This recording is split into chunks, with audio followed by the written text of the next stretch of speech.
Y does an object float or sink when placed on the surface of water.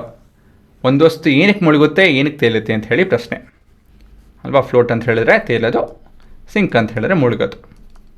ಹಾಂ, ಹೇಗೆ ಕಲಿಯೋಣ ಅಂತ ಹೇಳಿದ್ರೆ F P D of the object in ಫ್ಲೂಯಿಡಿಂದ ಶುರು ಮಾಡ್ಕೊಳ್ಳೋಣ.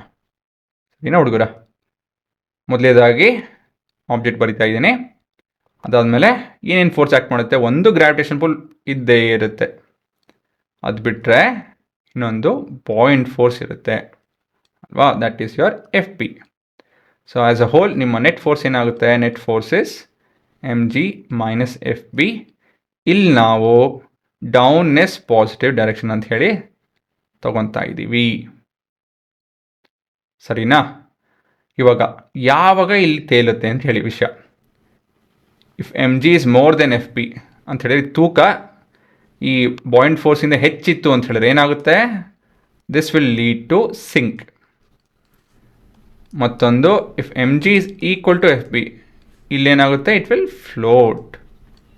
ಸರಿನಾ? ಅದೇ ನಿಮ್ಮ ಕಂಡೀಷನ್ನು, ಇದೇ ನಿಮ್ಮ ಉತ್ತರ. ಆಯಿತಾ? ಇಲ್ಲಿ ನೋಡಿ, ಇಲ್ಲಿ ನಿಮ್ಮ ರಿಟರ್ನ್ ಫಾರ್ಮಲ್ಲಿ ಹೇಗೆ ಬರೀಬೇಕು ಅಂತ ಹೇಳಿ.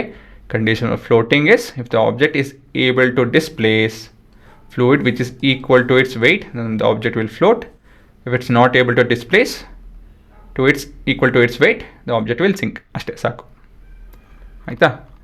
ಬರ್ಕೊಳ್ಬೇಕು, ಇದು ಬರ್ಕೊಬೇಕು. ಎಕ್ಸಾಮಲ್ಲಿ ಇದೆಲ್ಲ ಬೇಕಾಗಿಲ್ಲ, ಬಟ್ ನಿಮ್ಮ ಅರ್ಥ ಮಾಡ್ಕೊಳೋದಕ್ಕೆ ಮುಂದಕ್ಕೆ ಹೋಗ್ತಾ ಹೋಗ್ತಾ ರಿವಿಷನ್ ಮಾಡ್ಕೊಳೋದಕ್ಕೆ ಇವೆಲ್ಲ ಉಪಯೋಗ ಬರುತ್ತೆ. ಇದನ್ನೆಲ್ಲ ಬರ್ಕೊಳ್ಳಿ. ಮತ್ತಿದು ನಿಮ್ಮ ಎಕ್ಸಾಮ್ಗೋಸ್ಕರ ಇದು ಬೇಕಿದೋ. ಇವಾಗ ಇದನ್ನು ಬರ್ಕೊಳ್ಳಿ.